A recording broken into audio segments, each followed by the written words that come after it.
nous avons dessiné l'espace, la volonté design était des lignes très tendues pour allonger la silhouette et des volumes généreux pour pouvoir asseoir le véhicule sur ses roues. On a traduit ça par un mot, la continuité. La continuité des formes, des lignes, mais aussi des teintes extérieures et intérieures.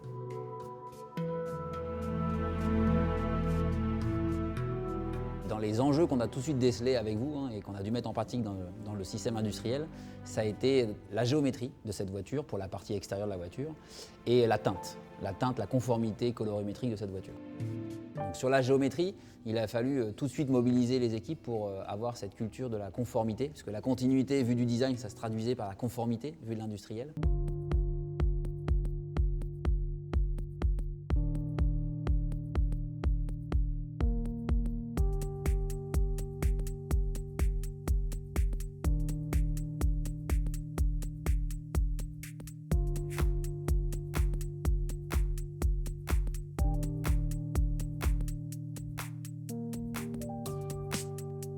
Pour nous, vu de la qualité usine, vu de la qualité industrielle, une caisse bien assemblée, c'est finalement une caisse où on ne se pose pas la question de savoir si elle a été assemblée. Et les éléments sont dans la continuité, les éléments sont ensemble.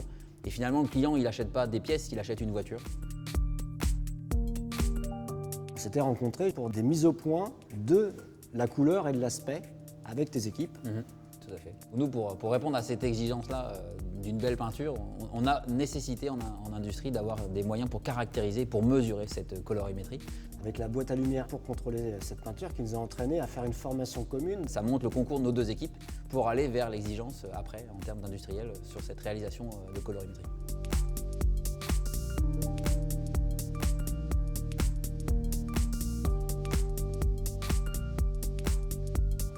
Il faut que la robe soit belle, qu'elle soit bien tendue et qu'elle soit homogène. Sachant que le challenge était sur 920 pièces. Tout à fait. Ça a permis, en priorisant sur les sujets qui sont vus par le client, de finalement tirer toute la chaîne d'exigence. On avait identifié une zone critique entre toute la partie chrome, le montant de baie, le capot et l'aile, donc qui demandait une attention particulière en termes de finition. C'est vrai que cette zone-là est complexe puisque en fait, c'est le mariage quand même de beaucoup de technologies qu'on ne voit pas une fois que la voiture est assemblée et peinte.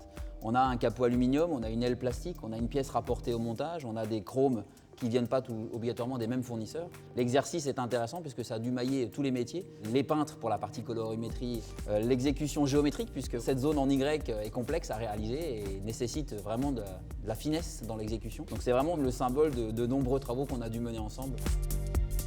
Notre volonté d'aller jusqu'au bout de ce que nous aviez demandé dans le dessin, ça va être l'assemblage du cockpit, et surtout de la console flottante.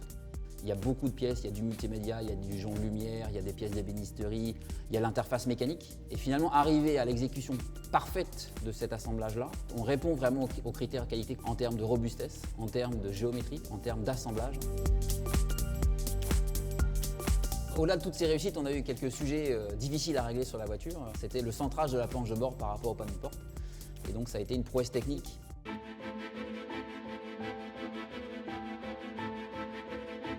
Ce que je retiens du projet, c'est vraiment cette relation humaine qu'il y a eu entre mes équipes et les tiennes, qui nous a amené de la performance dans le résultat final. Oui, puis ce qui a été plutôt remarquable aussi, c'est le fait qu'on arrive à faire travailler nos équipes ensemble depuis le début du projet.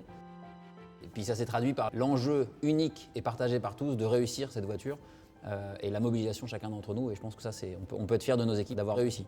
Un bel objet, tel que vous l'aviez dessiné, cette belle voiture.